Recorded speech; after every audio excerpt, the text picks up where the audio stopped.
Дос болам десең, досыңда сыйла, қымбаттым. Досыңа сен, досыңмен ғана қымбатсың. Дос болам десең, мендегі доспен достасқың, сендегі доспен дос болып сонда тұрмақпын. Достарың көп па? Апырау неткені жақсы едің. Досым аз менің, досым-ау тапшенді. Достарыңмен достастыр болайын ақ құлың.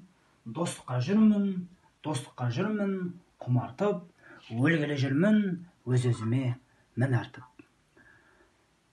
Жауыздың алдына барып өлгенше, досының ауласына барып өлген мың артық. Досым, саған... Жеткілікті, рахмет. Өлеңді бас аяғына дейін оқып шықтыңыз.